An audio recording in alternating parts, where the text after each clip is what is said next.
When I do my penny hunts, I search through pre-decimal pennies, I find little rarities like this. Little oddities, little error coins. And this is a lamination error, where some of the metal has peeled away, probably on the blank or the planchet before the coin is struck. It could be a strike-through error, where something has got between the blank and the die before the coin was minted. Whatever it is, you can tell it happened before the coin was struck because you can see the outline of the king's head through there, look. There, if I show you from that direction, you could see it could continue to peel away from there. It's a 1911 penny, it's well circulated. King George V. Let me know what you think. I think it's a lamination error. It could be a strike-through error. You can see from the edge where it goes thinner. I don't know what these marks at the bottom are.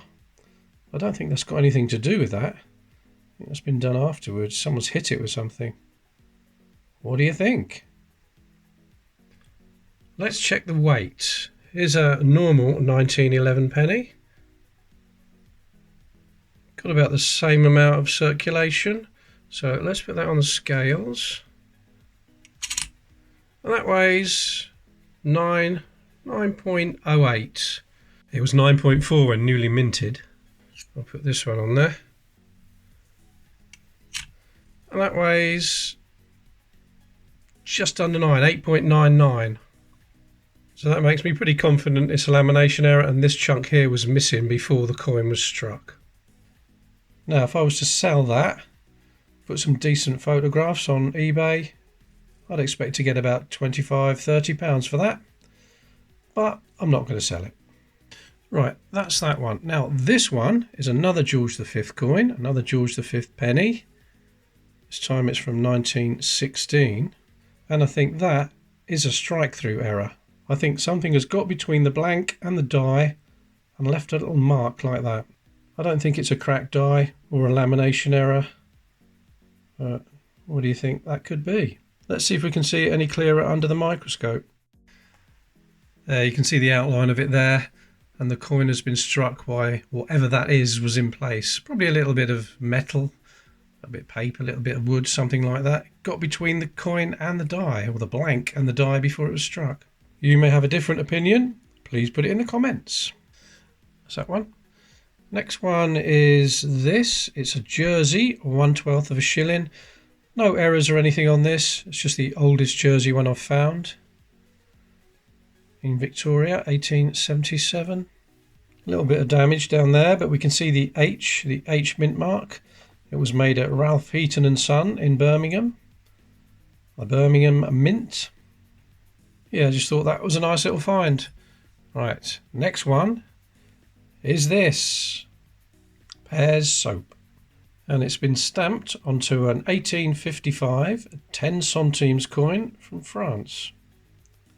Pears soap advert. Okay, a little bit of info. The practice of countermarking coins with advertising messages was common during the Victorian era, with Pears soap being a prominent example.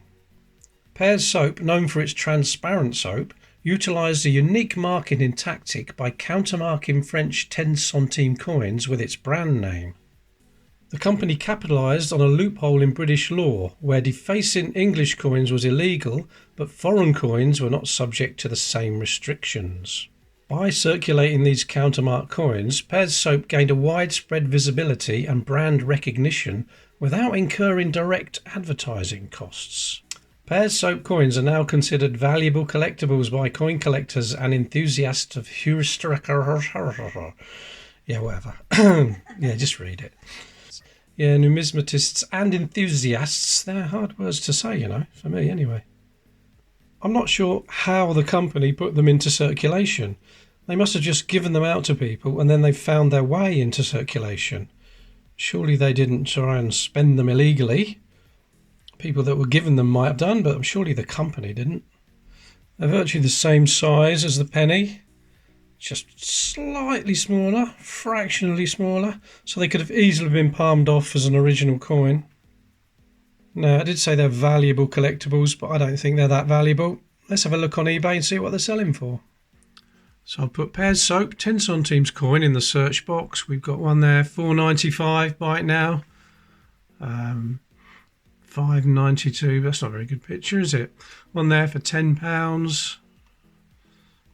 £24. They want that starting bid. That's a bit much, I think. 7.37. Anyway, this is what people are asking. Let's have a look at the sold prices. That's what you need to look at. Sold items. Yeah, 3.79 plus 1.75 delivery. That's about right, I think. One there went for 7.37. Well, look at this one. That went for £3.15, but you've got to watch this. £11.90 delivery charge from the United States. It's far too much. 4.19. Yeah, you can pick them up quite easily. They're not that valuable, but it's a nice little antiquity. All right, I'll put that down there. I've got another one here with a bit of advertise on it. Le Picotin Aperitif, whatever that is. But that has been done on a British coin, so that would have been illegal. An 1865 penny. And you can tell by how much it's worn on this side, just here. It must have been done when the coin was quite new. But what's a Picotin Aperitif? Anyone know what that is? I've got another one here with some stamped letters on it. Now this one just says London made, 1928 penny. I don't think that's anything to do with advertising. I don't know why someone would do that. It's double struck on the London. Don't know what that's all about. Put that one down there and grab another one. It's Edward VII and it's the 1909 dot penny. Yep, 1909, and if we look up there we can see a little dot. A dot like a full stop to the top and the right of the N. Quite a well-known error, this one, just caused by a crack in the die, but it's become very collectible. So let's have another look on eBay and see what these are selling for. Right, I put 1909 dot penny in the search box, but these are all prices that people are asking, so we don't want that. We want to go and look at sold items. Boom, there we go. Okay, just the one, £99.99, £99.95 I should say. Seems a bit steep. Can we even see the dot? God. Oh, just about on that one. Just about see it. Pretty bad photographs, but you can see it there. £99.95 that sold for. I think that's a bit much. I think you get it cheaper than that. It does say all best offer, so maybe it went cheaper than that. What's that condition like? Oh, it's in a little box. There he is. I think this one could be in a slightly better condition, but hard to tell because of the photo quality. I think if you looked around you could probably get one of these for £50, something like that. I think 99 is pretty steep. But that was a nice find. If you've got some 1909s, have a look. See if you've got that little dot there next to the N. Right, can go there. What else we got here? Oh, it's just got an R on it, that one. Yeah, not very interesting. That could have been done relatively recently, I suppose. Right, another one. Oh, another stamped coin.